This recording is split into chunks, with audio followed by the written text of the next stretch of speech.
What is up, YouTube? This is Marcus of 101 Kennels, and today we're gonna be basically showcasing how I stack my American Bullies.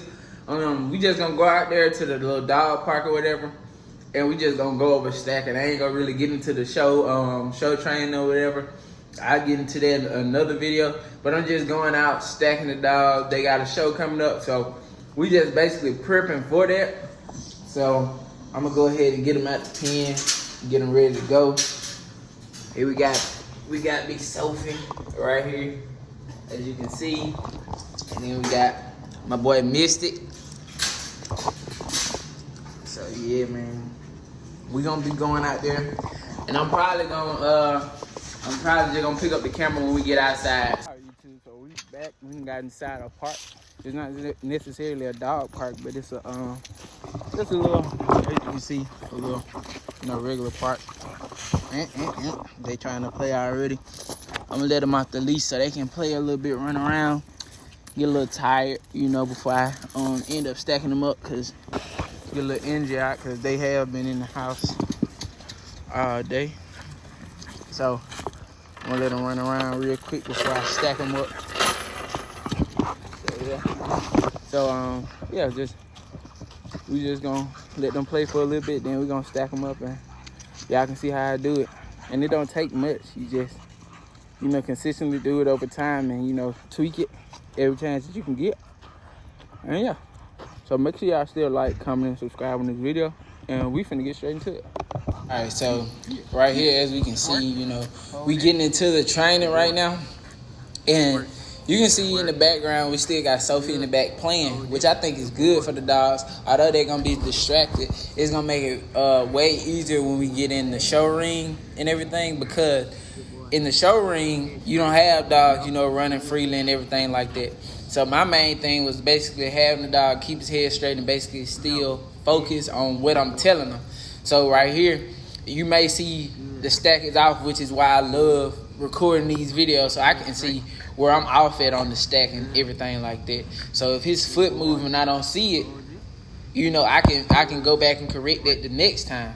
But right here, I'm really focusing on him keeping his head straight. And that was my main objective as far as what I'm looking for in this video. Not in this video, but in this stack session. Because of, the distraction of his sister, running around. And if you can, tame that energy now, when we get into the show ring, it won't be nothing, because everybody is where they should be. Everybody on the chains, everybody doing what they supposed to do. So that shouldn't be no problem for you when we get into that ring. So it's just conditioning them up, in different elements that they aren't, always used to. As y'all can see, people were walking by asking about the dogs or whatever. But, we took a little intermission, and now we back to work. Now we got Sophie up, getting her little stack on or whatever. And right here, we still focused on the same thing, because as said before, we got a lot of distractions around, which is great, to try to, gain focus within your dog, so they can, be focused when you're in the show ring. Because if they can focus with all of these distractions, cars, people, dogs, her brother even running around still trying to play her while we're stacking, they just gonna be ready for when we get into the show ring. So yeah, I feel like this just preps them up a little bit extra. You know what I'm saying? Which I think most great handlers do. And as you can see, she's doing a great job, and you can hear from the regular audio that I'm always communicating with my dogs. I feel like my dogs are like humans. They know what I'm saying. They know when I'm telling them good job or whatever. So, they go the extra mile for me. So I make sure I can communicate what I want from them in order to get what I need. All right, so now we getting into a little bit of our side shots. Just looking and seeing how we're looking from the side, because I like to see, my dog from the judge's point of view, which is the best point of view to be looking from, because if you're trying to win, you need to see what they saying and see how you can fix that. So yeah, and it's good that I stacked her right here, because we're kind of on a hill, and you'll see it later. Her foot kept sliding when I, got my little bit of a lean forward to, get that nice angulation look. and they really helped me, change where I stacked her at. Because she had a nice stack, but she kept moving her foot. And I'm like, why she keep moving her foot? Then I look around, okay, we on this hill, and I'm pulling her. I would move my own foot if you pulling me down the hill. So right here, you can see I picked the camera up. We changed locations, and now, we back to it. Getting straight back to it now that she got, fair playing grounds. So after changing locations, I set the camera angle a little bit too close, but I kind of like it, honestly, because I still can see, where her feet are seated, how she looking, and I can see her angulation. So for the remainder of this, I'm just going to let y'all check out how she looking, and then I'm going to switch over to Mystic. Good girl. Stay. Good. Stay. Good girl. Good girl. Stay. Good girl. Stay. No. All right, YouTube. Now we switching back over to Mystic. We trying to show his side angles and angulation or whatever. Just trying to show his little stack.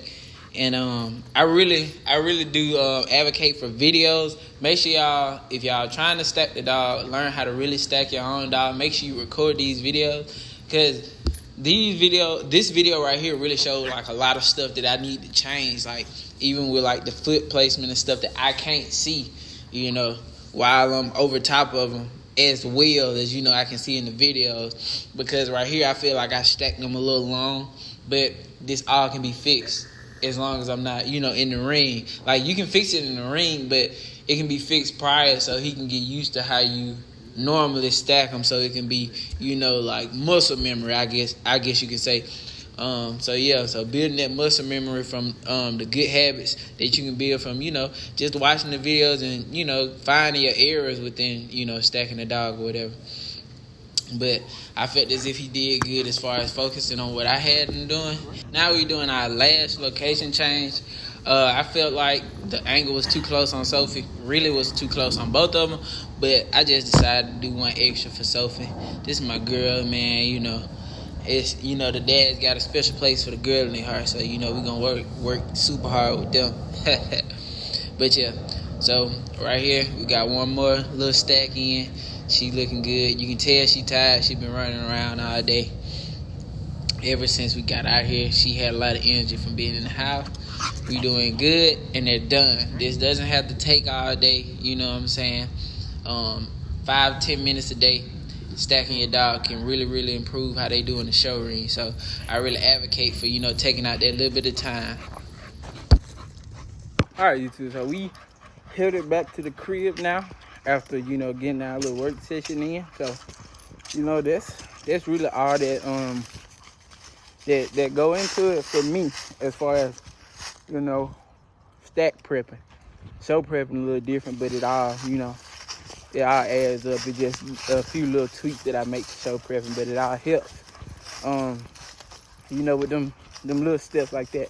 So if you like this video and like content like this, make sure you like, comment, and subscribe.